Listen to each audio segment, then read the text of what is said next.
Nous savons déjà que, lorsqu'il y a mouvement et frottement entre deux objets, on obtient de la chaleur. C'est parce que le mouvement des molécules et la chaleur ne sont en fait qu'une seule et même chose.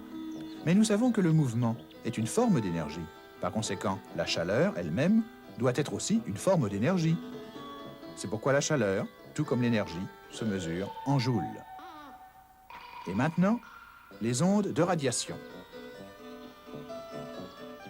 Si tu touches quelque chose de très chaud, tu vas te brûler. C'est à cause de la conduction.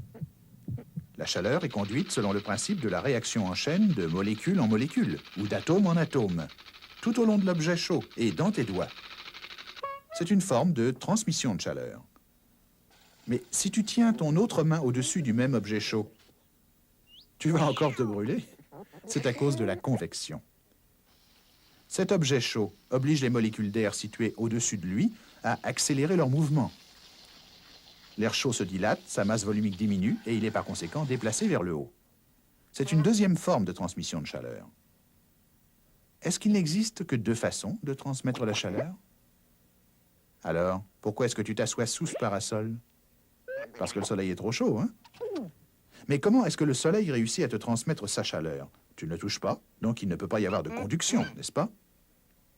Et puisque la plus grande partie de l'espace entre toi et le soleil n'est que de l'espace, justement, à part la fine couche d'air formée par l'atmosphère de la Terre, il ne peut pas y avoir de convection non plus, pas vrai?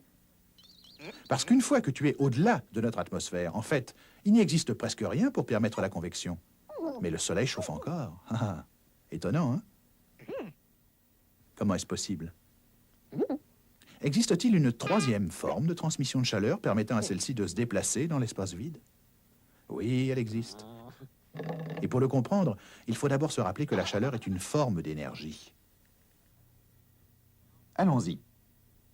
L'énergie peut voyager de diverses manières, mais l'une des manières les plus importantes qu'emprunte l'énergie thermique pour voyager est sous forme d'ondes. Un peu à la manière des ondes qu'un bateau produit quand il se déplace sur la mer, ou des ondes qui se forment quand tu laisses tomber un caillou dans un étang,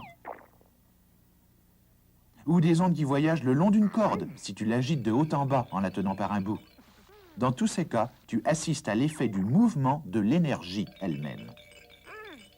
Au moyen des ondes, l'énergie peut se déplacer sur n'importe quelle distance. Tu peux le faire toi-même. Tu peux faire bouger ce parasol sans même le toucher. Attache-y un bout de ta corde. Et puis secoue l'autre bout de haut en bas. Tu peux réellement voir ton énergie voyager à travers l'espace situé entre toi et le parasol. Énergie qui fait bouger le parasol. L'énergie thermique du soleil voyage comme ça. Le soleil émet des ondes d'énergie thermique dans toutes les directions. Chacune d'elles est en fait un peu comme le rayon d'une roue. Et c'est exactement comme cela que les savants les appellent. Seulement, ils utilisent le mot latin pour rayon, qui est radius, duquel ils ont tiré le mot radiation, nom donné à cette troisième forme de transmission de chaleur.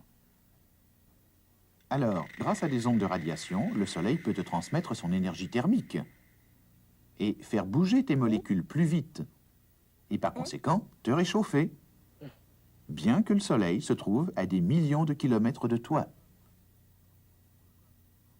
Tout comme, encore grâce aux ondes, tu peux transmettre ton énergie au parasol et le faire bouger, bien que tu te trouves éloigné de lui de plusieurs mètres. Mais il n'y a pas que le soleil qui propage la chaleur dans toutes les directions. Il y a aussi le feu, tout simplement. Ou une cuisinière. Ou une ampoule électrique. Et toi aussi, tu propages autour de toi une certaine quantité de chaleur sous forme d'ondes. On pourrait presque dire que tu fais des vagues.